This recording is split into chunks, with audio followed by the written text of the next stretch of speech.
Welcome to my YouTube channel HR educational hub. মৰমৰ ছাত্ৰ ছাত্ৰীসকল, আজি তোমালোকৰ কাৰণে লৈ আহিছোঁ কামৰূপ ৰুৰেল জিলাত হৈ যোৱা হাফ ইয়াৰলি এক্সামিনেশ্যনৰ ক্লাছ 10ৰ জেনেৰেল ছায়েন্সৰ যিটো কুৱেশ্যন পেপাৰ আছে, সেই কুৱেশ্যন পেপাৰটো আজি আমি 100% ছল্ভ কৰিম। ইয়াতে যিবোৰ কুৱেশ্যন আহিছে, সেই কুৱেশ্যনবোৰ মই যিবোৰ MCQ আলোচনা কৰিছোঁ আৰু লং কুৱেশ্যন আলোচনা কৰিছোঁ, তাৰে পৰা 100% কমন পৰিছে। যদি তোমালোকে ভিডিঅ'বোৰ চোৱা নাই তেতিয়াহ'লে ভিডিঅ'বোৰ চাই ল'বা। গোটেইকেইটা কমন পৰিছে আৰু আশা কৰিছোঁ তোমালোকৰ যিটো মেট্ৰিক পৰীক্ষা হ'ব, সেই মেট্ৰিক পৰীক্ষাটো 100% কমন পৰিব। ইমানকেইটা MCQ আৰু লং কুৱেশ্যন আমি আলোচনা কৰিছোঁ আৰু তোমাৰ যিকেইটা বাকী আছে হাফ ইয়াৰলিৰ পিছত তোমালোকে ৰেগুলাৰলি পাই থাকিবা। গতিকে চেনেলটো ছাবস্ক্ৰাইব কৰা আৰু তোমাৰ বন্ধুবৰ্গৰ সৈতে শ্বেয়াৰ কৰা। মৰমৰ ছাত্ৰ ছাত্ৰীসকল, যদি তোমালোকৰ PDF ফাইল লাগে তোমালোকে PDF ফাইলো পাই যাবা। আৰু যদি তোমালোকে বেলেগ বেলেগ জিলাৰ পৰা চাই আছা তেতিয়াহ'লে তোমালোকে 7002824673 এইটো নম্বৰত হোৱাটছআপ কৰি তোমালোকৰ কুৱেশ্যন পেপাৰবোৰ মোক পঠাই দিয়া। মই সেইবোৰ ছল্ভ কৰি তোমালোকক দি দিম যাতে বেলেগৰো সহায় হয়। আৰু যদি তোমালোকৰ মোৰ ওচৰত থকা PDF ফাইলবোৰ লাগে তেতিয়াহ'লে তোমালোকে এইটো নম্বৰত হোৱাটছআপ কৰিবা। ঠিক আছে, এতিয়া আৰম্ভ কৰিছোঁ আজিৰ ভিডিঅ'টো। এতিয়া চোৱা, প্ৰথম প্ৰশ্নটো কি কৈছে, একেবাৰে ইজি কুৱেশ্যন দিছে। প্ৰথম প্ৰশ্নটো, উদ্ভিদৰ পাতৰ পৰা অন্য অংশলৈ খাদ্য কঢ়িওৱা প্ৰক্ৰিয়াটো কি বুলি কোৱা হয়? এইটো স্থানান্তৰণ বুলি কোৱা হয়। বহুত ইম্পৰ্টেণ্ট হয় আৰু মনত ৰাখিবা, তোমাৰ এই উদ্ভিদৰ পাতৰ পৰা যে অন্য অংশলৈ যে খাদ্যবোৰ কঢ়িয়াই লৈ যায়, তাৰ কাৰণে যিটো কলাই কাম কৰে, সেই কলাটো হৈছে তোমাৰ ফ্লোয়েম কলা। এইটো মনত ৰাখিবা, এইটো ফ্লোয়েম টিচু, যিটো ফ্লোয়েম কলা আছে সেইটো এই কামটো সম্পাদন কৰে আৰু সেই প্ৰক্ৰিয়াটোক তোমাৰ স্থানান্তৰণ বুলি কোৱা হয়। 2 নম্বৰ প্ৰশ্নটো চোৱা। 2 নম্বৰ প্ৰশ্নত কি কৈছে, Which of the following has the largest small intestine? মানে কোনটো প্ৰাণীৰ ক্ষুদ্ৰান্তটো তুলনামূলকভাৱে ডাঙৰ বা দীঘল? ইয়াতে চোৱা, তোমাৰ যিবোৰ তৃণভোজী প্ৰাণী আছে সেই প্ৰাণীবোৰৰ যিটো ক্ষুদ্ৰান্ত সেইটো বহুত ডাঙৰ হয়। কিহৰ কাৰণে ডাঙৰ হয়? কাৰণ সিহঁতে তোমাৰ চেলুলোজ নামৰ এটা শৰ্কৰা আছে আৰু সেইটো সিহঁতে হজম কৰিব লাগে, যাৰ কাৰণে সিহঁতৰ ক্ষুদ্ৰান্তটো ডাঙৰ হয়। ইয়াৰ শুদ্ধ উত্তৰটো হ'ব গৰু, কাৰণ গৰুটো তৃণভোজী প্ৰাণী হয়। আৰু আটাইতকৈ সৰু হৈছে যিটো মাংসভোজী প্ৰাণী আছে, সেই মাংসভোজী প্ৰাণীটো এনেকুৱা হয়। আৰু যিবোৰ তোমাৰ সৰ্বভোজী প্ৰাণী আছে সেইবোৰত তোমাৰ মধ্যমীয়া হয়, মানে নৰ্মেল থাকে। বুজি পালানে? ইয়াৰ শুদ্ধ উত্তৰটো কোনটো হ'ব? এইটো C নাম্বাৰটো কাৰেক্ট এনচাৰ হ'ব। 3 নম্বৰ কুৱেশ্যন কি কৈছে চোৱা, Match column 1 with match column 2 and select the most appropriate option from the codes given below. এতিয়া তুমি কলম 1 আৰু কলম 2 লগত এইকেইটা মিলাব লাগে আৰু তোমাৰ মিলোৱাৰ পিছত তুমি তলত যিকেইটা আমাৰ অপশ্যন দি আছে সেই অপশ্যনকেইটা তুমি মিলাব লাগে। ইয়াতে কি কি দিছে চোৱা, এতিয়া দিছে তোমাৰ আৰ্টিফিচিয়েল কিডনি, মানে কৃত্ৰিম বৃক্ক। কৃত্ৰিম বৃক্কৰ সহায়ত কি কৰা হয়? তোমাৰ ডায়ালাইচিছ কৰা হয়। এইটো A নম্বৰটো আহিব 4 নম্বৰৰ লগত। যিটো ট্ৰিপচিন আছে B নম্বৰ, তো ট্ৰিপচিনে তোমাৰ কি কৰে?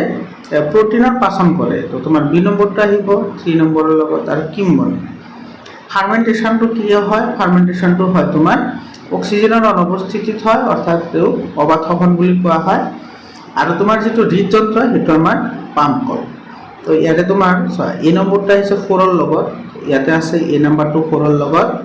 তাৰপিছত B নম্বৰটো আহিছে 3ৰ লগত, এইটো B নম্বৰটো 3ৰ লগত আছে। C নম্বৰটো আছে 1ৰ লগত, এইটো 1ৰ লগত আছে। আৰু D নম্বৰটো আছে 2ৰ লগত। তো ইয়াৰ আমাৰ কাৰেক্ট এনচাৰ যিটো আহিব, সেই এনচাৰটো হ'ব তোমাৰ এইটো B নম্বৰ অপশ্যনটো কি হ'ব? কাৰেক্ট হ'ব। বুজি পালানে? ইয়াৰ পিছত 2 নম্বৰ চোৱা, 4 নম্বৰ কুৱেশ্যনটো চোৱা।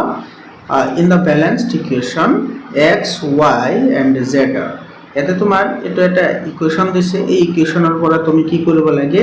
ইয়াতে আছে X, ইয়াতে Y আৰু ইফালে আছে তোমাৰ Z, এইকেইটাৰ ভেলু ওলাব লাগে। চ' নাইট্ৰিক এচিডৰ লগত কেলছিয়াম হাইড্ৰক্সাইডে মানে চূণ পানী যদি বিক্ৰিয়া কৰে, কেলছিয়াম নাইট্ৰেট আৰু হাইড্ৰজেন অক্সাইড অৰ্থাৎ পানী উৎপন্ন কৰে। এই বিক্ৰিয়াটো যদি তুমি সন্তুলন কৰা তেতিয়াহ'লে ইয়াতে চাবা, ইয়াতে যদি তুমি 2 দিয়া তেতিয়াহ'লে তোমাৰ নাইট্ৰেট 2টা হৈ গ'ল, ইয়াতে নাইট্ৰেট 2টা আছে। নাইট্ৰেটৰ কাম শেষ হ'ল। তাৰপিছত ইয়াতে চোৱা, যিটো Y আছে, Yটো তোমাৰ কেলছিয়াম হাইড্ৰক্সাইড আছে, এটা হাইড্ৰজেন 2টা, ইয়াতো হাইড্ৰজেন 2টা, অক্সিজেন আছে 2টা, ইফালে 3টা, ইফালে আছে 6টা, টোটেল হ'ল 8টা। ইফালে আছে 6টা, ইফালে আছে 2টা দিয়া, 2টা দিলে অক্সিজেনৰ কেইটা হৈ যাব? 8টা হৈ যাব। তেতিয়াহ'লে ইয়াতে কিমান দিব লাগিব? 1 দিব লাগিব। মানে তোমাৰ X কিমান আহিল? X আহিল 2, তাৰপিছত Y আহিল 1 আৰু জেড আহিল 2 এইটো কোনটো অপশ্যনত আছে তো ডি নম্বৰ অপশ্যনত আছে তো ডি নম্বৰটো কাৰেক্ট আনসাৰ আহিব ওতে ইজি কোৱেশ্চন হয় আৰু তোমালোকে এইবোৰ সলভ আউট কৰিবা বহুত দৰকাৰী হয় তোমালোকৰ এটা ধাৰণা আহিব যে তোমালোকৰ পৰীক্ষাত কোনবোৰ কোৱেশ্চন আহিব পাৰে exposure of silver chloride to sun for a long duration turns grey due to এতে যেটো সিলভাৰ ক্লোৰাইড আছে AgCl এটো যদি আমি সূৰ্যৰ পোহৰত ৰাখো তেতিয়াহ'লে তোমাৰ সিলভাৰ আৰু ক্লোৰিনলৈ কি হয় বিযোজিত হয় এটা আমি জানো তোমালোকৰ এক্টিভিটি আছে আৰু গোটেইকেইটা এক্টিভিটি মই তোমালোকক কৰাইছো সেই এক্টিভিটিবোৰাও বহুত কেইটা কোৱেশ্চন কমন কৰিছে এটো এটা এক্টিভিটি হয় কাৰ্যকলাপ হয় সেই কাৰ্যকলাপৰ পৰা কোৱেশ্চন আহিছে তো তোমালোকে হেটো চাই লবা যিবোৰ এক্টিভিটি আছে এক্টিভিটিবোৰ তোমাৰ বহুত দৰকাৰী হয় তাৰ মানে এতে কৈছে দীৰ্ঘ সময়ৰ বাবে যদি আমি সিলভাৰ ক্লোৰাইডটো পোহৰত ৰাখো তেতিয়াহ'লে মটিয়া বৰণৰ হৈ পৰে কিহৰ কাৰণে হৈ পৰে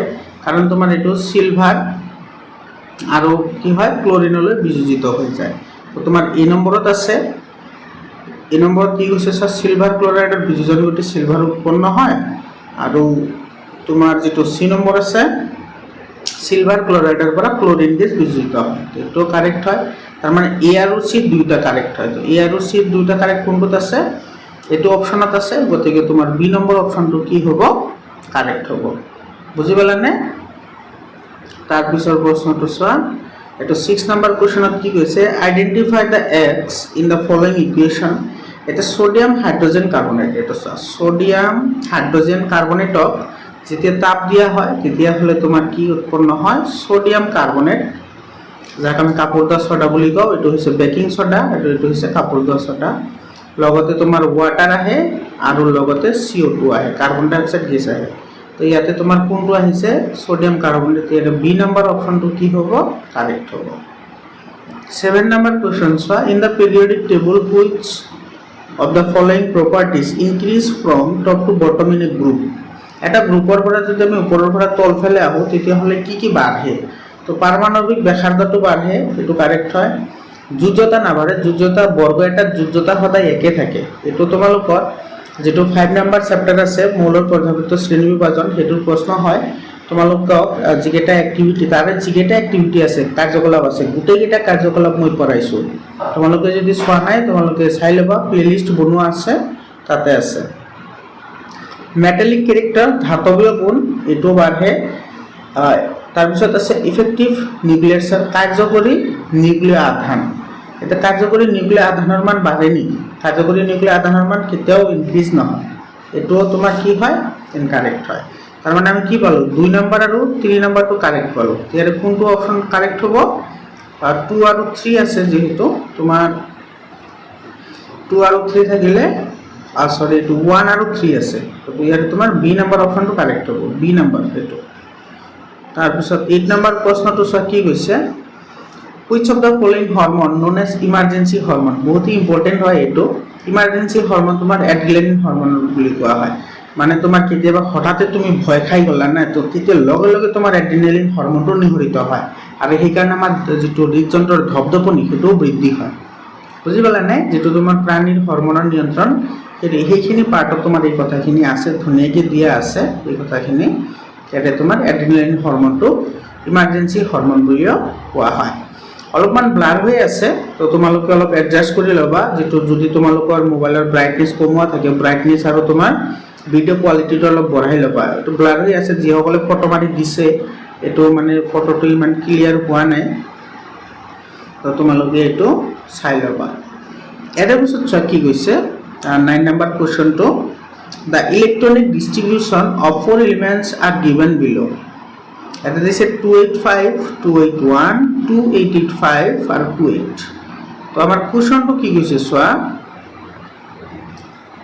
এটো which of these belongs to the same period এটা বর্গতে কোনটো থাকিব এটা একেবাৰে সিম্পল হয় যদি তুমি পৰ্যায় যদি তুমি চাবলৈ যোৱা পৰ্যায় চাবলৈ হলে তুমি সদায় কক্ষৰ সংখ্যা চাব লাগে কিহৰ সংখ্যা কক্ষৰ সংখ্যা তাৰ মানে কক্ষৰ সংখ্যা যদি একে হয় তেতিয়া হলে তোমাৰ হেতু এটা পৰ্যায়তে থাকিব তো কক্ষৰ সংখ্যা এটো আৰু এটোৰ একে আছে গতিকে 1 নম্বৰ আৰু 3 নম্বৰ যেটো মৌল আছে হেতু এটা পৰ্যায়তে থাকিব আৰু এইকেইটা বেলেগ বেলেগ পৰ্যায়ত থাকিব এটো তোমাৰ 4 নম্বৰ পৰ্যায়ত আহিব এটো আহিব 2 নম্বৰ পৰ্যায়ত মানে দুটা পৰ্যায় আছে সৰি দুটা কক্ষ আছে তো 1 আৰু 3 টো কাৰেক্ট হ'ব তো এইটো তোমাৰ এ নাম্বার অপশনটো কারেক্ট অপশন হয় 10 নাম্বার কোশ্চেন কি কৈছে the focal length of plane mirror is যেটো তোমাৰ সমতল দাপোন আছে সমতল দাপোনৰ যেটো তোমাৰ ফোকাস দৈৰ্ঘ্য এটো কিমান হ'ব এটোতো আমি ক্যালকুলেশন কৰিব নোৱাৰো কাৰণ তোমাৰ সমান হয় পোহৰ তোমাৰ ৰিফ্লেকশন হৈ কোত যাব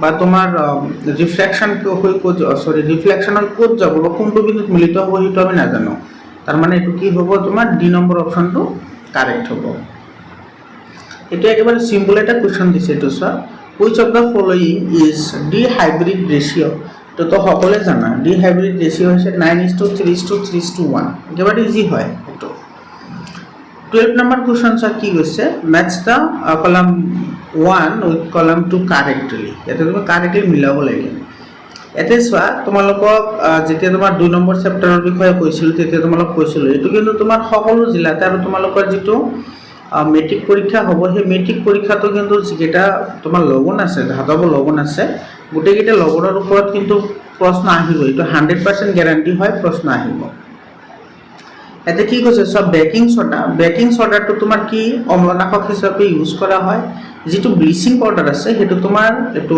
ডেকোৰাইজেশনৰ কাৰণে ইউজ কৰা হয় যেটো তোমাৰ কাপোৰ ধোৱা সোডা আছে কাপোৰ ধোৱা সোডা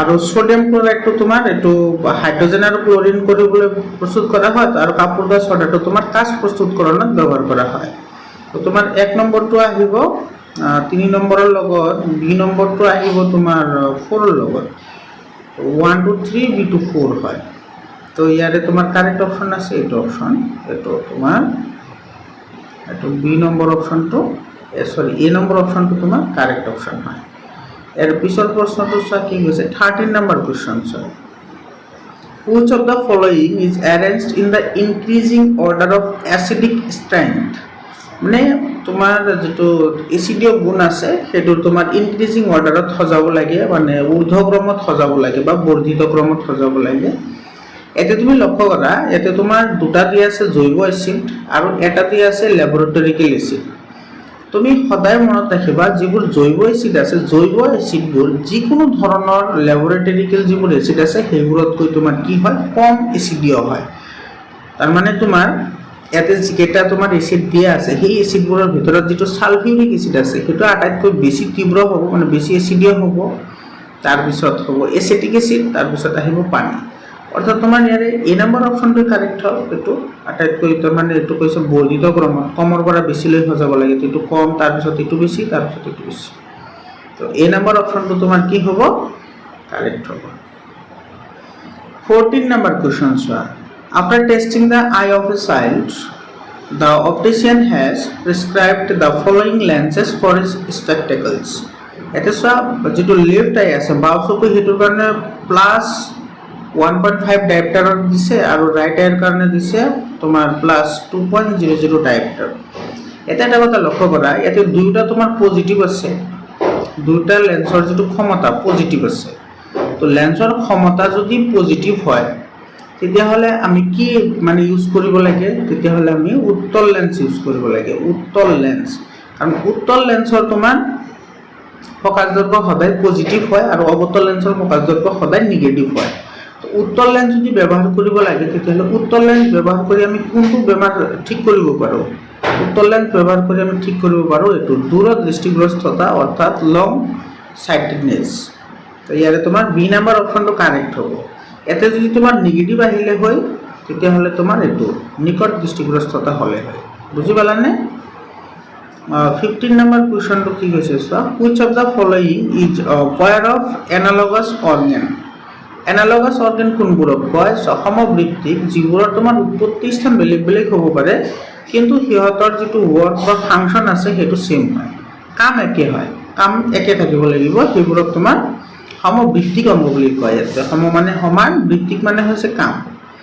ইয়াতে সোৱা তোমাৰ wings of pigeon and bird মানে তোমাৰ যেটো কবুতৰ আছে কবুতৰৰ যেটো পাখি আৰু যেটো বাদলিৰ পাখি সেই দুটা কামটো তোমাৰ উৰাৰ কাৰণে ব্যৱহাৰ কৰা হয় ইয়াৰ কাম একে হয় ইয়াৰ এ নম্বৰ অপশনটো কি হ'ব কাৰেক্ট হ'ব বুজি পালানে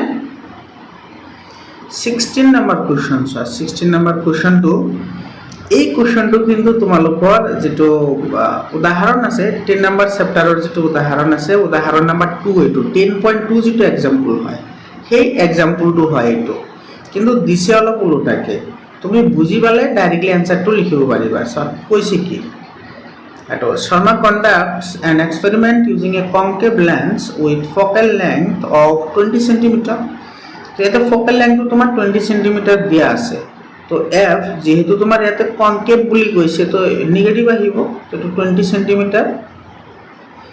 he places an object at a distance of 30 cm তার মানে তোমার u দিয়া আছে হয়নে এটা মানে যেটো তোমার অবজেক্ট ডিসটেন্স এটো কি আছে তো অবজেক্ট ডিসটেন্স তোমার অলওয়েজ কি হয় নেগেটিভ হয় where the image most likely to form তাহলে তুমি v এর মানটো লাভ লাগে v এর ভ্যালু তো এটা তোমার 1/v - 1/u = 1/f যদি তুমি বহাই দিয়া তেতিয়া হলে যেটো তোমার v এর মান আহিব v এর মান এটো v এর মানটো তোমার নেগেটিভ কি আহিব 10 cm আহিব নেগেটিভ 10 cm মানে তোমার কি আহিব যেটো তোমার লেন্স আছে এই লেন্সৰ তোমার ইন ফ্রন্টত কি হ'ব তোমার ইমেজটো ফরমেশন হ'ব তার মানে তোমার এটো সহায়তে আছে 10 cm in front of the lens এটো লেন্সৰ সন্মুখৰ ফালে 10 cm দূৰত্বত গঠন হ'ব বুজি পালানে একেবাৰে ইজি আছে এটো 17 number question the source of energy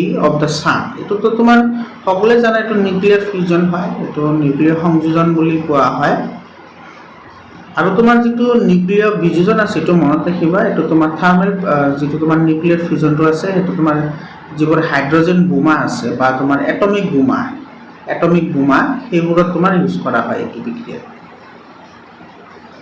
18 number question কি কৈছে সব মেইন কম্পোনেন্টস অফ বায়োগ্যাস এটা একদম ইজি হয় এটো মিথেন হয় যেটো আমি CH4 বুলি কও আৰু ইয়াৰ যেটো তোমাৰ পাৰসেন্ট হেতু মনত ৰাখিবা এটো 78% থাকে 75% ৰ পৰা 78% থাকে মৰমৰ ছাত্ৰ-ছাত্ৰী সকল তোমালোকে যদি ভিডিওবোৰ চানে চাই লবা মই আশা ৰাখিছো যে তোমালোকৰ যেটো মেট্ৰিক পৰীক্ষা তাতো তোমাৰ 100% কমন কৰিব কাৰণ যিবোৰ কোশ্চন মই দিছো তাৰে পৰা 100% কোশ্চন ইয়াতে কমন আহিছে তোমালোকে ভিডিওবোৰ যদি চোৱা নাই তোমালোকে চাই লোৱা প্লেলিস্ট বনোৱা আছে chapter wise MCQ class 10 science বুলি 19 number question কি কৈছে so the movement of sunflower in accordance with the path of the sun is due to it মানে ইজি হয় এটো ফটোট্রপিজম হয় এটো মানে তোমার সূৰ্যৰ লগতে যে সূৰ্যমুখী ফুল যে গতি কৰে হেতু কাৰ উদাহৰণ হেতু তোমাৰ পোহৰানুবেগী হয় বা ফটোট্ৰপিজম হয় মানে পোহৰৰ লগে লগে গতি কৰে আৰু ভূকেন্দ্ৰবেগ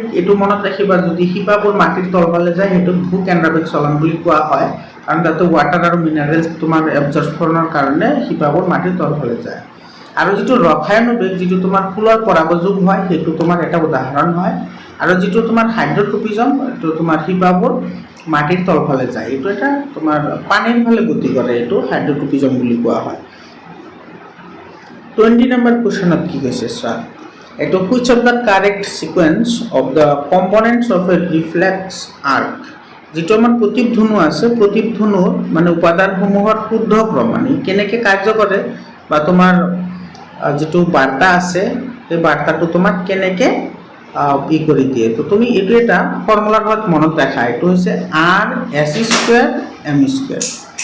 এই ফৰ্মুলাটো তুমি যদি মনত ৰাখা তেতিয়া হলে কিন্তু তোমাৰ এটো মনত থাকিব একেবাৰে ইজিলি মনত ৰাখিব পাৰিবা তুমি কেনেকে পাৰিবা এটো চোৱা এতে তোমার এই আর মানে হইছে রিসিপ্টর আর এটা এস এতে এস দুটা আছে না তো এস মানে হইছে তোমার সেন্সরি নিউরন আর এটা এস আছে হেতু মানে হইছে স্পাইনাল কর্ড আর এটা এম আছে এই এম মানে হবো তোমার মোটর নিউরন আর একেবারে লাস্টৰ এম যেটো আছে হেতু হবো তোমাৰ মাসলস ঠিক আছে তো তুমি এনেকে মনত ৰাখিব পাৰা তো ইয়াৰে তোমাৰ সি নম্বৰ অপশনটো কাৰেক্ট হয় তো সি নম্বৰ অপশন মনত ৰাখিবা এটো r(s²) m² মানে r(s²) মই আকৌ কৈ দিছো স্যার এটো রিসিপ্টর হয় এটো তাৰ পিছত হয় সেন্সৰি নিউৰন তাৰ পিছত স্পাইনাল কৰ্ড তাৰ পিছত মোটৰ নিউৰন আৰু তাৰ পিছত আহিব মাসলস ঠিক আছে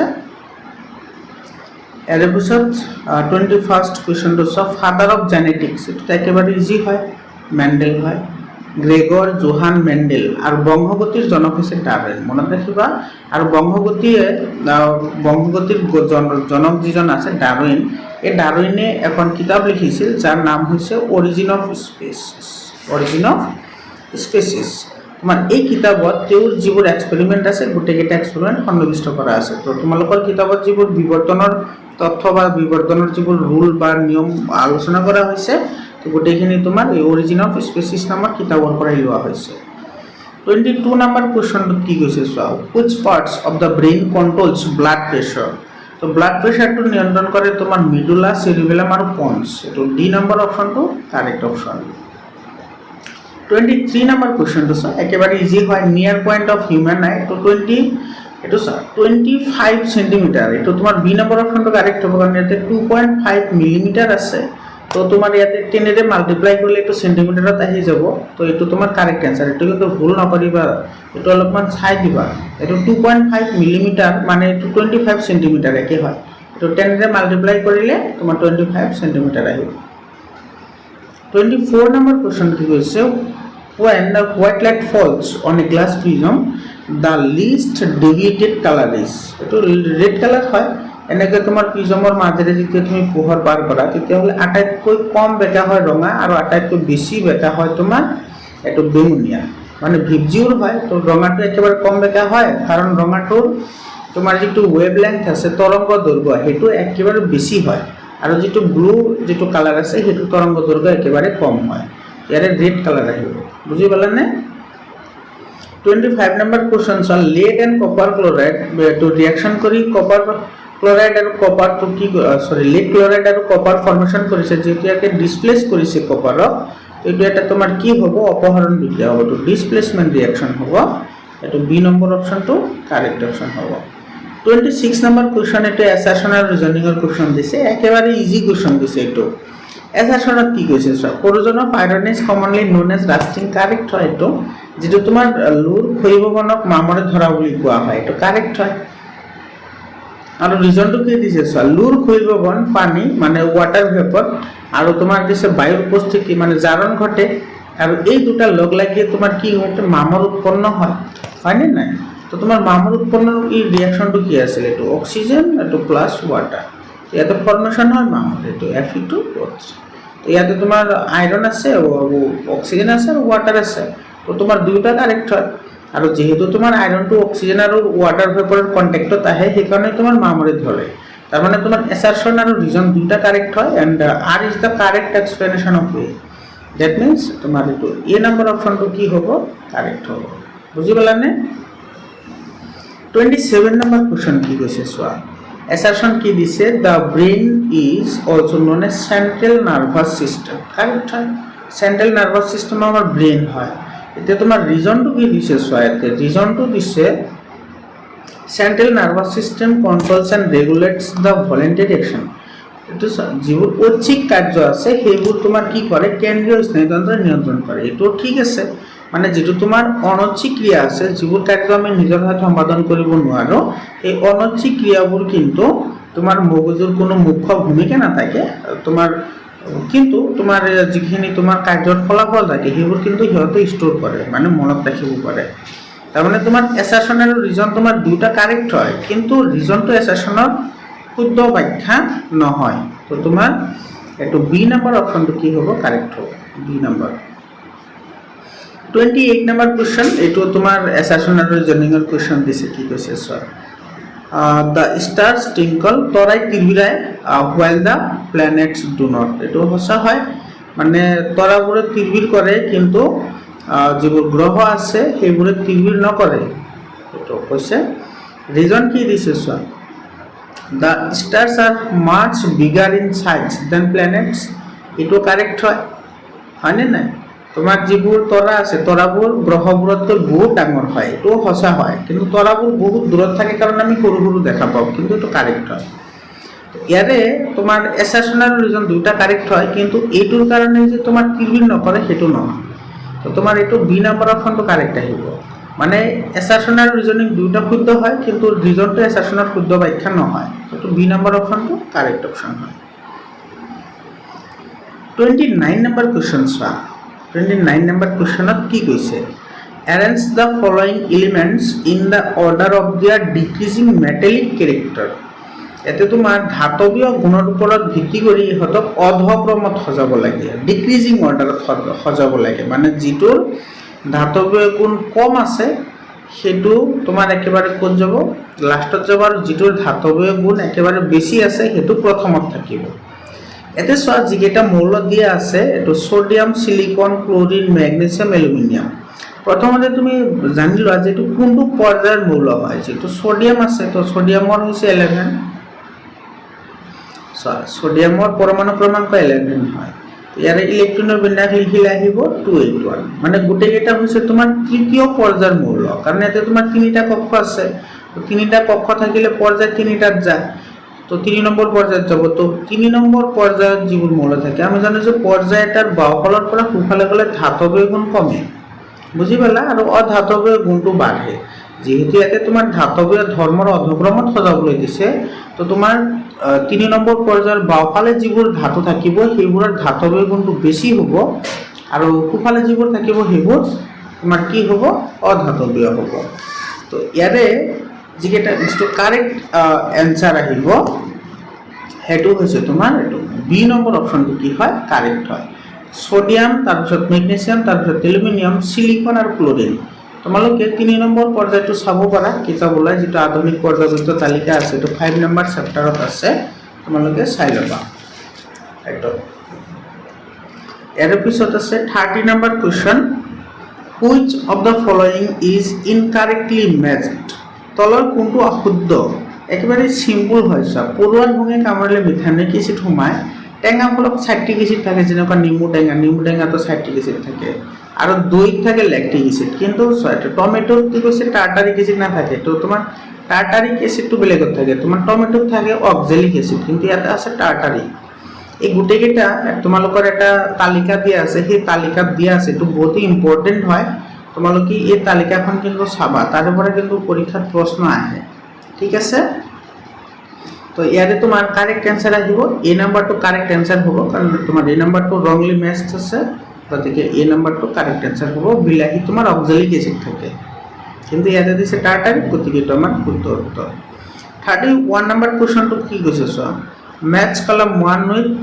কলাম 2 এটো স্তম্ভ 1 এর লগত স্তম্ভ 2 আমি মিলাব লাগে তো ইয়াতে সোয়া যেটো পটাসিয়াম নাইট্রেট আছে পটাসিয়াম নাইট্রেটটো কেনেকৈ প্ৰস্তুত কৰা হয় ইয়াতে তোমাৰ প্ৰস্তুত প্ৰণালী দিয়া আছে তো তোমাৰ যদি নাইট্ৰিক অক্সাইড আৰু পটাসিয়াম এটো সোয়া এস নাম্বাৰ যেটো আছে অলপমান ওপৰ ফালে এটো ঠেলি দিও এটো সো যেটো নাইট্ৰিক আছে পটাসিয়াম নাইট্ৰেট আছে হেতু তোমাৰ নাইট্ৰিক অক্সাইড আৰু পটাসিয়াম হাইড্ৰক্সাইডৰ মাজত বিক্ৰিয়া ঘটিলে উৎপন্ন হয় তাৰ মানে তোমাৰ এ নম্বৰটো এসৰ লগত আহিব তাৰ পিছত আছে তোমাৰ সিলভাৰ নাইট্ৰেট হয়নে তো সিলভাৰ নাইট্ৰেটটো কেনেকৈ প্ৰস্তুত কৰা হ'ব সিলভাৰ আৰু তোমাৰ silver hydroxide R nitric acid আৰু সিলভাৰ হাইড্ৰক্সাইডৰ মাজত বিক্ৰিয়া ঘটিলে তোমাৰ এটো সিলভাৰ নাইট্ৰেট উৎপন্ন হয় তো এটো আহিব তোমাৰ পি নম্বৰৰ লগত আৰু ম্যাগনেসিয়াম ক্লোৰাইড যেটো আছে ম্যাগনেসিয়াম ক্লোৰাইডটো কেনেকৈ প্ৰস্তুত কৰা হয় হাইড্ৰক্লোৰিক এসিড আৰু তোমাৰ ম্যাগনেসিয়াম হাইড্ৰক্সাইডৰ মাজত বিক্ৰিয়া ঘটিলে ম্যাগনেসিয়াম ক্লোৰাইডটো উৎপন্ন হয় আৰু তোমাৰ এটো অ্যামোনিয়া কাৰ্বনেট হয় অ্যামোনিয়া কাৰ্বনেটটো তোমাৰ বাকি ৰল এটাই আৰ তো এটো আহিব আৰৰ লগত ঠিক আছে তো ইয়াৰে তোমাৰ কোনটোৰ লগত মিলিছে হেতু তুমি চাব লাগিব কোন কেটাৰ লগত কোনটো মিলিছে তোমাৰ এ আহিছিল এছৰ লগত বি আহিছিল পিৰ লগত তো বি পি ইয়াতে আছে আৰু ইয়াতে এটো এছ আছে C2 আহিছে তোমাৰ কিউৰ লগত আৰু ডি আহিছে আৰ লগত তো এটা তোমাৰ বি নাম্বার অপশনটো কি হ'ব কারেক্ট হ'ব 32 নাম্বার কোশ্চেন সোয়া এটো genetic drift operates in only এটো কিন্তু তোমাৰ স্মলাৰ পপুলেশন যদি থাকে তেতিয়া হলে জিনীয় বিসংগতি বেছি দেখা পোৱা যায় জিনীয় বিসংগতি মানে এটো আমাৰ মানে প্ৰভাৱী চৰিত্ৰ নে অপ্ৰভাৱী চৰিত্ৰ হেতু আমি সোনকালে ধৰা পৰে ক'ত ধৰা পৰে য'ত তোমাৰ জনসংখ্যা কম থাকে বুঝি পালা তো ইয়াৰে তোমাৰ বি নাম্বার অপশন কি হ'ব কারেক্ট হ'ব 33 number question soya the angle of incidence for a ray of light passing through the center of curvature of concave mirror এটা তোমার কনকেভ মিৰৰৰ কথা কৈছে, এইটো তোমাৰ পোল হয়, এইটো এফ হয়, এইটো হৈছে চি। তো চিৰ মাজেৰে যেতিয়া এনেকৈ পৰে তেতিয়াহ'লে এই ৰশ্মিটোৱে এই ইয়াৰ লগত কিমান ডিগ্ৰী কোণ কৰিব, এইটো কৈছে ইনচিডেণ্ট এংগল বুলি কৈছে না, মানে আপতন কোণ কিমান হ'ব। আপতন কোণ আৰু প্ৰতিফলন কোণ সদায় নৰ্মেলৰ ওপৰত ভিত্তি কৰি সজা হয়। ইয়াতেতো কোনো নৰ্মেল আমি ড্ৰ কৰিব নোৱাৰোঁ, কাৰণ এইটো চিধা গৈছে, মানে যিটো ৰাস্তাৰে গৈছে সেইটো ৰাস্তাৰে উভতিও আহিব। তো এনে ক্ষেত্ৰত তোমাৰ ইয়াৰ মান কি আহিব, 0 ডিগ্ৰী। তেতিয়া চি নম্বৰ অপশ্যনটো কাৰেক্ট হ'ব।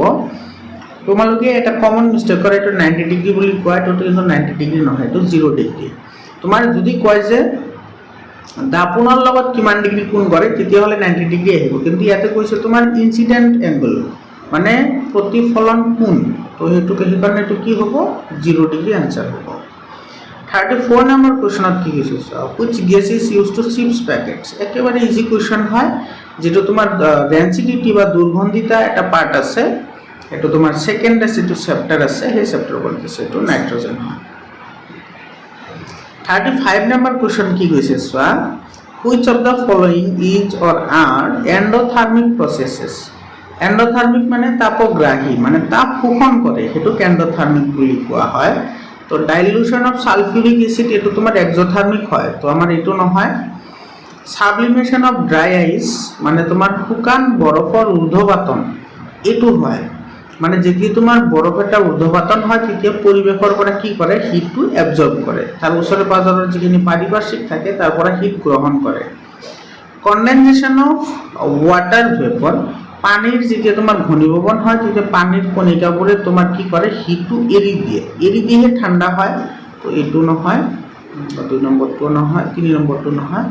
ইভাপৰেশ্যন অফ ৱাটাৰ, পানীৰ বাষ্পীভৱনৰ ফলতো তোমাৰ পানীয়ে কি কৰে, ওচৰে পাজৰে থকা যিখিনি হিট থাকে সেইখিনি গ্ৰহণ কৰে। তো ইয়াত আমি কোনটো পালোঁ, এইটো 2 নম্বৰটো পালোঁ, আৰু তোমাৰ ইফালে পালোঁ কোনটো, এইটো 4 নম্বৰটো। তো 2 আৰু 4টো ইয়াৰে কি হ'ব, কাৰেক্ট হ'ব। 2 আৰু 4 ক'ত আছে, তো ডি নম্বৰ অপশ্যনত আছে, তো ডি নম্বৰ অপশ্যনটো কি হয়, কাৰেক্ট হয়। 36 number question, calcium phosphate is present in tooth canal is naturally. এটা একেবাৰে ইজি হয়, আমাৰ দাঁত সকলোৱে জানো কেলছিয়াম আৰু ফসফেটৰ দ্বাৰা গঠিত হয়, আৰু ইয়াৰ প্ৰকৃতি কি হয়, আৰু প্ৰকৃতি ক্ষাৰকীয় হয়। তো এ নম্বৰ অপশ্যনটো কাৰেক্ট অপশ্যন হয়। 37 নম্বৰ কুৱেশ্যনটো চোৱা, 37 নম্বৰত কি কৈছে, which of this flow chart correctly শ্ব'জ the circulation of blood in the human body. তো ইয়াৰে যিটো কাৰেক্ট এনচাৰ আহিব সেইটো তোমাৰ ডি নম্বৰ অপশ্যনটো কাৰেক্ট হ'ব। ইয়াৰে ডি নম্বৰ অপশ্যন, এইটো চোৱা ডি নম্বৰ অপশ্যনটো কাৰেক্ট হ'ব। মানে তোমাৰ এইটো আছে তোমাৰ শৰীৰৰ ওপৰৰ অংশৰ পৰা আহিব লাংছত, লাংছৰ পৰা আহিব হাৰ্টত, মানে আমাৰ হৃদযন্ত্ৰত আহিব, হৃদযন্ত্ৰৰ পৰা আহিব আমাৰ দেহত, তাৰপিছত ইয়াতে আহিব, ইয়াতে যাব, আৰু লাষ্টত ইয়াতে যাব, মানে আমি কাৰ্বন ডাই অক্সাইড এৰি দিম। ডি নম্বৰ অপশ্যনটো কাৰেক্ট অপশ্যন হ'ব। 38 নম্বৰ কুৱেশ্যন, একেবাৰে চিম্পল কুৱেশ্যন হয়, which of the following is not a biomass energy. So' biomass তাক কয়, বায়োমাছ হৈছে সেইবোৰ তোমাৰ ফিউল বা সেইবোৰ ইন্ধন যিবোৰ তোমাৰ প্ৰাণী বা উদ্ভিদৰ অৱশিষ্টৰ পৰা বনোৱা হয়। তো ইয়াতে গোবৰ গেছটো তোমাৰ বায়োমাছ হয়, কলটো বায়োমাছ হয়, খৰিটো বায়োমাছ হয়, কিন্তু নিউক্লিয়াৰ শক্তি এইটো বায়োমাছ নহয়। তো এটা কাৰেক্ট এনচাৰ কোনটো আহিব, কাৰেক্ট এনচাৰ আহিব তোমাৰ এইটো নিউক্লিয়াৰ এনাৰ্জি। 39 নম্বৰ কুৱেশ্যন চোৱা, এইটো তোমাৰ মেটছ দ্য ফলোয়িং হয়, ইয়াতে তুমি মিলাব লাগিব। তলৰ কোনটো ৰূপত, এইটো মিলোৱা নহয়, শ্ব'জ the forms in which the most plants absorb nitrogen. এইটো বহুত ইম্পৰ্টেণ্ট হয়, তোমালোকে ক্লাছ 9ত থাকোঁতে যিটো নাইট্ৰজেন চক্ৰ পঢ়িছিলা, সেই নাইট্ৰজেন চক্ৰ বা নাইট্ৰজেন চাইকল যিটো আছে সেইটোতে কথাখিনি ধুনীয়াকৈ দিয়া আছে। তাৰমানে কোনটো ৰূপত উদ্ভিদে বেছিভাগ নাইট্ৰজেন গ্ৰহণ কৰে, এইটো 2 নম্বৰ এনচাৰটো কাৰেক্ট হ'ব। এইটো নাইট্ৰেট আৰু নাইট্ৰাইটৰ অংশ হিচাপে গ্ৰহণ কৰে, এইটো 2 নম্বৰ। আৰু এটা আছে তোমাৰ এইটো ইউৰিয়া হিচাপে, এইটো তোমাৰ ইউৰিয়াটো তোমাৰ কি থাকে, নাইট্ৰেট থাকে, মানে 2 আৰু 3টো কাৰেক্ট হয়। তো বি নম্বৰ অপশ্যনটো কি হয়, কাৰেক্ট। এটাৰ পিছত 40 নম্বৰ কুৱেশ্যন চোৱা, কি কৈছে, which of the statements about the reaction বিলো আৰ ইনকাৰেক্ট। এইটোৰ কাৰণে তোমাৰ মানে ইনকাৰেক্ট কোনটো হয়, অশুদ্ধ কোনটো হয়। তো ইয়াতে কি হৈছে চোৱা, কপাৰ অক্সাইডটো তোমাৰ বিজাৰিত হৈ কপাৰ ফৰ্মেশ্যন কৰিছে আৰু হাইড্ৰজেনটো জাৰিত হৈ ৱাটাৰ ফৰ্মেশ্যন কৰিছে। তো ইয়াতে তোমাৰ হাইড্ৰজেন জাৰিত হৈছে, এইটো প্ৰথমতে কি হৈছে কপাৰ অক্সাইড বিজাৰিত হৈছে, কাৰেক্ট হয়। তাৰপিছত তোমাৰ 2 নম্বৰ কৈছে হাইড্ৰজেন ইজ গেটিং অক্সিডাইজড, এইটো কাৰেক্ট হয়।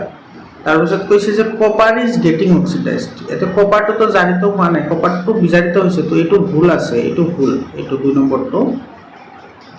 আৰু ইয়াতে কৈছে ৱাটাৰ ইজ গেটিং ৰিডিউসড, পানী বিজাৰিত হৈছে, পানী ইয়াতে ক'ত আহিল, পানীটো বিজাৰিত নহয়, এটা হাইড্ৰজেন জাৰিত হৈ পানী উৎপন্ন কৰিছে, মানে তোমাৰ 3 আৰু 4 টো কাৰেক্ট হ'ব, 3 আৰু 4। তো 3 আৰু 4 ক'ত আছে, তো এ নম্বৰ অপশ্যনত আছে, তো এ নম্বৰ অপশ্যনটো কি হ'ব, কাৰেক্ট হ'ব। এটা সব 41 নম্বৰ কোৱেশ্চন একেবাৰে ইজি হয়। আইৰন অক্সাইড আৰু এলুমিনিয়ামৰ মাজত বিক্ৰিয়া ঘটি তোমাৰ এলুমিনিয়াম অক্সাইড আৰু আইৰন উৎপন্ন কৰিছে। যেহেতু তোমাৰ আইৰনক সেপাৰেট কৰিছে, তো সেপাৰেট কৰিলে তোমাৰ কি হয়, এইটো অপহৰণ বিক্ৰিয়া হয়। তো এইটো এটা অপহৰণ বিক্ৰিয়াৰ উদাহৰণ হয়। এইটো সি নম্বৰ অপশনটো ইয়াৰে কাৰেক্ট অপশন হ'ব। 42 number question, which of the following is an example of non conventional source of energy. এতে নন কনভেনশনাল মানে যিবোৰ তোমাৰ টেকনলজিৰ ওপৰত ডেভেলপ কৰি সেইবোৰ বনোৱা হৈছে, সেইবোৰক তোমাৰ নন কনভেনশনাল বুলি কোৱা হয়।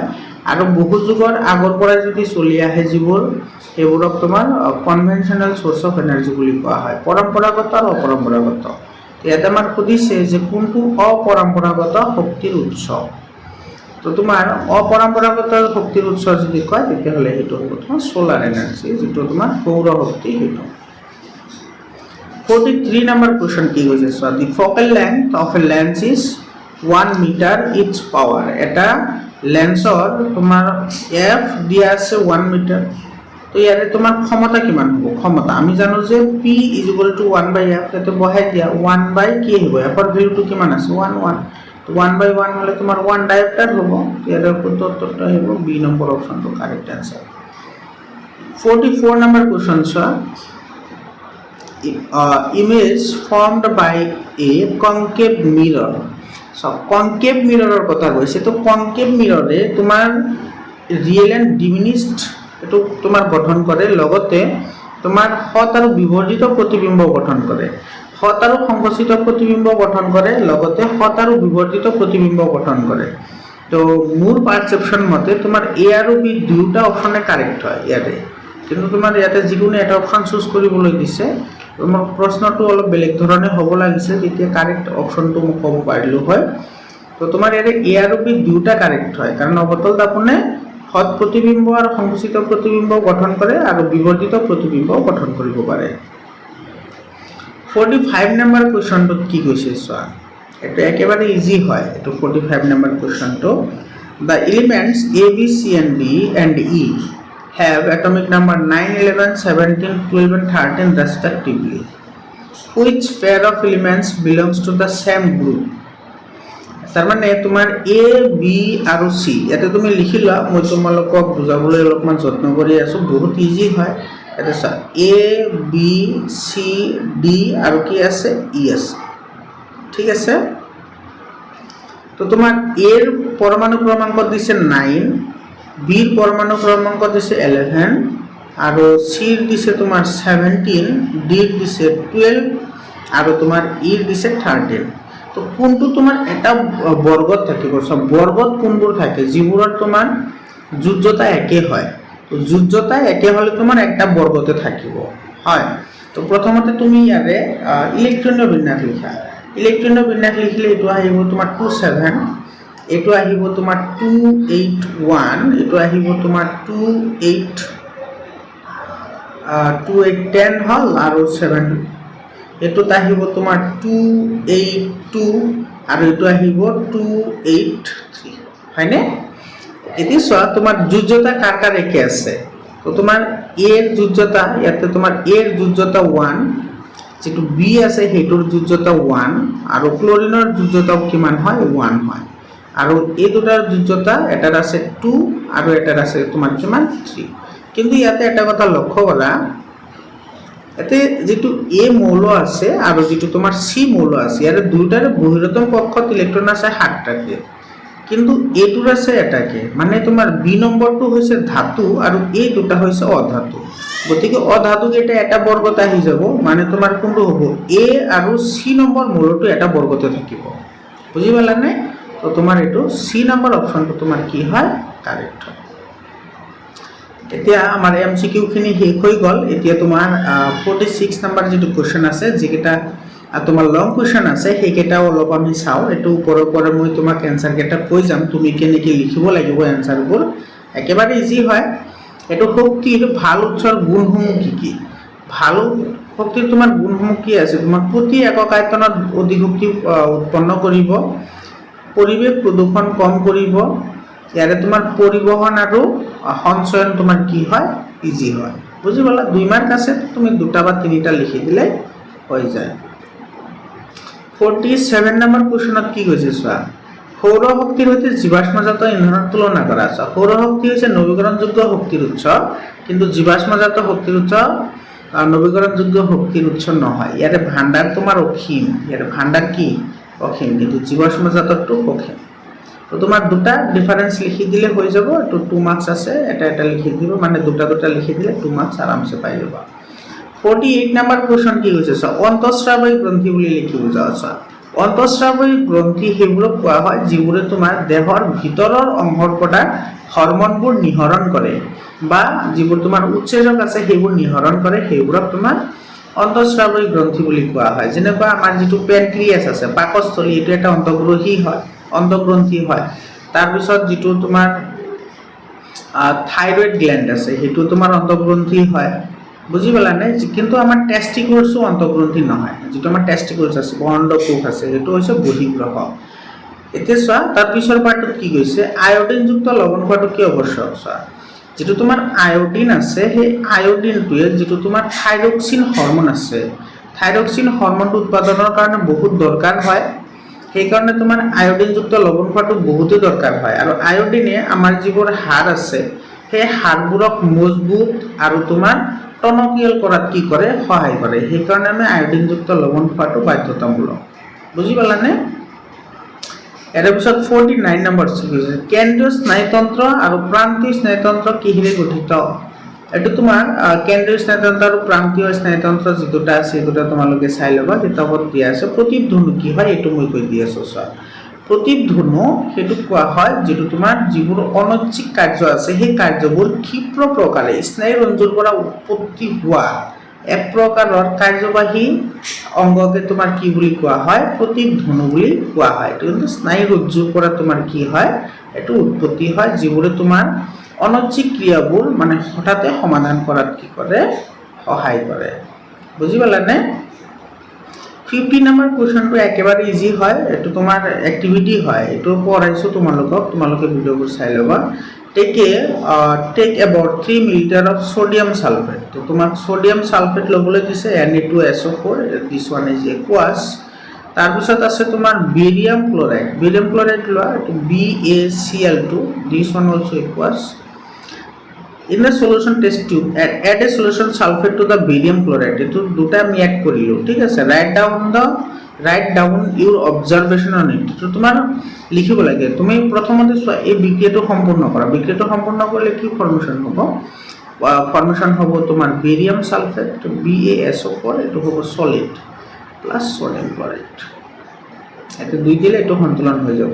তো ইয়াতে চোৱা, যিটো তোমাৰ বেৰিয়াম ক্লৰাইড আছে, এইটো এটা বগা অদক্ষেপ হয়। তো তোমাৰ 1 নম্বৰ যিটো কুৱেশ্যন আছে, সেই 1 নম্বৰ কুৱেশ্যনত তুমি কি লিখিবা, যে আমি দেখা পালো যে এই দুটা পদাৰ্থৰ মাজত বিক্ৰিয়া ঘটি এটা বগা অদ্ৰাব্য কি হৈছে, উৎপন্ন হৈছে। আৰু বগা অদ্ৰাব্যটো কাৰ কাৰণে হয়, এইটো হয় বেৰিয়াম সালফেটৰ কাৰণে। এইখিনি কথা লিখি দিলে এইটো হৈ যায়। Why this reaction is called double displacement reaction? আৰু এই যিটো বিক্ৰিয়া, এই বিক্ৰিয়াটোক তোমাৰ ডাবল ডিসপ্লেসমেন্ট ৰিঅ্যাকশন কিয় কোৱা হয়, একেবাৰে ইজি হয়। কাৰণ তোমাৰ যিটো তোমাৰ সোডিয়াম সালফেট, এইটো সোডিয়াম সালফেট আৰু ইফালে আছে বেৰিয়াম ক্লৰাইড। চাবা দেই, এইখিনি মই ভাঙি লিখি দিওঁ। এইটো চোৱা, সোডিয়ামটো তোমাৰ কেটায়ন হয় আৰু সালফেটটো তোমাৰ কি হয়, এনায়ন হয়। ইয়াতে তোমাৰ বেৰিয়ামটো কেটায়ন হয়, এইটো তোমাৰ 2+ হ'ব, আৰু ক্লৰিনটো এনায়ন হয়। তো ইয়াতে সালফেট আহিছে তোমাৰ বেৰিয়ামৰ লগত, আৰু সোডিয়াম আহিছে ক্লৰিনৰ লগত। তো ইয়াতে তোমাৰ এনায়নবোৰ কি হৈছে, শ্বেয়াৰ কৰিছে মানে বিনিময় হৈছে, পজিটিভটো নেগেটিভত আহিছে আৰু এইটোৰ পজিটিভটো এইটোৰ নেগেটিভৰ লগত আহিছে, মানে আয়নৰ বিনিময় হৈছে কাৰণে এইটো কি বুলি কোৱা হয়, ডাবল ডিছপ্লেচমেণ্ট ৰিয়েকশ্যন বুলি কোৱা হয়। এইটো তোমাৰ একেবাৰে ইজি হয়, এইটো তোমাৰ বহুত ইজি। কি কৈছে চোৱা, take a 2 gram of copper powder in a china dish and heat the china dish after a while what happen. এতিয়া তোমাৰ কপাৰ পাউডাৰ মানে কপাৰ অক্সাইড ল'বলৈ দিছে আৰু সেইটো তোমাৰ হিট কৰিবলৈ দিছে। তো তুমি হিট কৰা মানে তাপ দিয়া, কপাৰ অক্সাইডক তুমি কি কৰিব লাগে, তাপ দিব লাগে। তেতিয়াহ'লে তোমাৰ ৰাইট ইউৰ অবজাৰভেশ্যন। তো তোমাৰ আছে কপাৰ পাউডাৰ, তো তুমি ইয়াতে কপাৰ ল'লা, তাৰপিছত এইটো কপাৰ চলিড আৰু এইটো তুমি হিট কৰিলা। হিট মানে তোমাৰ অক্সিজেন প্লাছ হ'ব, তো ফলত ফৰ্মেশ্যন হ'ব তোমাৰ কপাৰ অক্সাইড, আৰু এইটোৰ যিটো কালাৰ সেইটো তোমাৰ ব্লেক হয়, মনত ৰাখিবা। তো তোমাৰ অবজাৰভেশ্যনত তুমি কি লিখিবা, যে মই দেখা পালোঁ যে এই বস্তুটো তোমাৰ তাপ দিয়াৰ পিছত কলা বৰণৰ এটা পদাৰ্থ উৎপন্ন হৈছে আৰু কলা বৰণৰ পদাৰ্থটোৰ নাম হ'ল কপাৰ অক্সাইড। হৈ গ'ল। ৰাইট দ্য ৰিয়েকশ্যন, আৰু তোমাৰ ৰিয়েকশ্যনটো লিখিব লাগে, লিখি দিবা এইটো কপাৰ প্লাছ অক্সিজেন, ফৰ্মেশ্যন হ'ব কপাৰ অক্সাইড, এইটো চলিড হ'ব। তোমালোকে কিন্তু গোটেইকেইটাত কিন্তু এইবোৰ ষ্টেপ লিখিব লাগিব, কোনটো চলিড হয়, কোনটো ইকুৱাছ হয়, আৰু অক্সিজেনটো ইয়াতে গেছ হয়। বুজি পালা? Mention the oxidation and reduction agent in the reaction. এতিয়া তোমাৰ কৈছে যে অক্সিডেশ্যন মানে তোমাৰ জাৰণ, আৰু এইটো কি বুলি কৈছে ৰিডাকশ্যন মানে reducing agent in the reaction. তোমাৰ এইটো কপাৰ আৰু কি আছিল, অক্সিজেন আছিল, ফৰ্মেশ্যন হৈছে কি তোমাৰ কপাৰ অক্সাইড। ইয়াতে তোমাৰ অক্সিডেশ্যন হৈছে কোনটো, কপাৰটো অক্সিডেশ্যন হৈছে, আৰু ৰিডাকশ্যন কোনটো হৈছে, এতিয়া যিটো তোমাৰ হিট আছে সেইটো তোমাৰ কি হৈছে, ৰিডাকশ্যন হৈছে। ইয়াৰ পিছত তোমাৰ 52 নম্বৰ কুৱেশ্যনছ হয়, এইটো তোমাৰ মেথছ হয়। এইটো মেথছটো তোমালোকে কৰি ল'বা। এইটো হাইপাৰমেট্ৰপিয়া কি, এইটো একেবাৰে ইজি হয়। জীৱাশ্ম কি হয়, প্লাষ্টাৰ অফ পেৰিছত কিয় জলীয় বাষ্পত সোমাব নোৱাৰা পাত্ৰত, এইটো তোমাৰ 57 নম্বৰ যিটো কুৱেশ্যন আছে এইটো চোৱা। এইটো বেৰিয়াম ক্লৰাইড আৰু এলুমিনিয়াম ছালফেটৰ মাজত ৰিয়েকশ্যন ঘটিছে, এইটো ইয়াতে আহিব বেৰিয়াম ছালফেট, এইটো চলিড আহিব, আৰু লগতে এলুমিনিয়াম ক্লৰাইড, এইটো হৈ গ'ল এনচাৰ। লেড নাইট্ৰেটক তাপ দিলে তোমাৰ কি হয়, লেড অক্সাইড আহে, লেড অক্সাইডটো চলিড হ'ব। এইটো তোমাৰ মানে এইটো যিটো খালী ঠাই আছে তাতে লেড অক্সাইড আহিব, আৰু লেড অক্সাইড আহিলে তোমাৰ ইয়াতে 2 আহিব। তুমি কিন্তু বেলেঞ্চ কৰিব লাগিব, বেলেঞ্চ কৰি তাৰপিছত দিবা। পাৰমাণৱিক আকাৰ উলিয়ালে কি বুজায়, বহুতে চিম্পল কুৱেশ্যন হয় এইবোৰ। মৰমৰ ছাত্ৰ ছাত্ৰীসকল, তোমালোকৰ ভিডিঅ'টো কেনেকুৱা লাগে কমেণ্ট কৰি জনাবা, আৰু PDF ফাইল লাগিলে তোমালোকে 7002824673 এইটো নম্বৰত হোৱাটছআপ কৰিবা। মই PDF ফাইলবোৰ দি দিম, আৰু তোমালোকৰ যদি বেলেগ বেলেগ জিলাৰ পৰা চাই আছা তেতিয়াহ'লে 7002824673 এইটো নম্বৰত তোমালোকে PDF বনাই পঠাই দিয়া, যাতে বেলেগৰো সহায় হয়। আজিৰ কাৰণে এইখিনিয়ে, আকৌ লগ পাম বেলেগ এটা জিলাৰ MCQ লৈ। ধন্যবাদ।